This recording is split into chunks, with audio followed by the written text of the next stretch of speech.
দাও মাম্মি। আর এমনিতেও আমি এখানে পড়তে চাই না, আমি লাইব্রেরিতে গিয়ে পড়বো, একটু শান্তি তো পাবো ওখানে। যা খুশি করো, যেখানে পারো যাও, যেভাবে হোক যাও, শুধু আমার মাথাটা গরম করিও না। মাম্মি প্লিজ তুমি এখানে 5 মিনিট দাঁড়াবে? আমার একটা বুক হোম স্টাডির জন্য চাই। আমি গিয়ে ওটা নিয়ে আসছি, আর তুমি ওটাকে বাড়িতে নিয়ে যেও।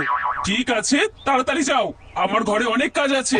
এই তো এক্ষুনি যাবো আর চলে আসবো মাম্মি।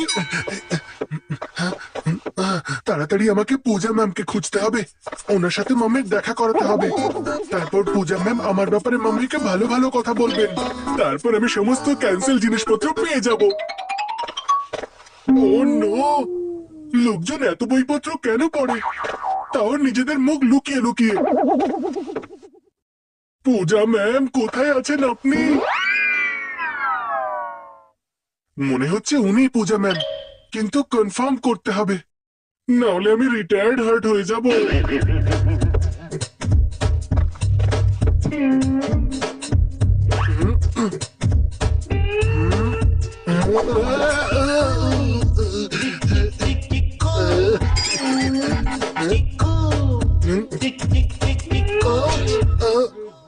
পূজা ম্যামের জন্য আমায় কত পরিশ্রম করতে হচ্ছে।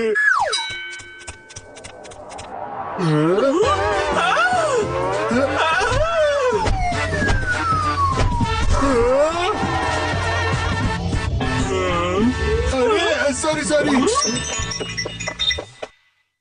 হ্যালো, আমি হলাম বান্টি। মনে হয় তুমি ভুল নম্বরে ফোন করেছো। এটা তো পূজা ম্যামের নাম্বার নয়। পূজা ম্যামের ব্যাপারে আরো জানতে হলে দয়া করে যোগাযোগ করো বান্টি দ্য গ্রেট এর সাথে, ঠিক আছে? বন্টি তুই তুই এখানে কি করছিস? আর পূজা ম্যামের ব্যাপারে আমি তোকেই বা কেন জিজ্ঞেস করবো? ফেসে গেছিস তো আমার জালে। এখানে পূজা ম্যাম আসছেন না, আমি তোকে গোল গোল ঘোরাচ্ছি খালি। কে করেছে এইসব? শান্ত জায়গাটা অশান্ত বানিয়ে দিল। আমি কিছু করিনি ম্যাম, আমি তো এখানে চুপচাপ পড়ছিলাম।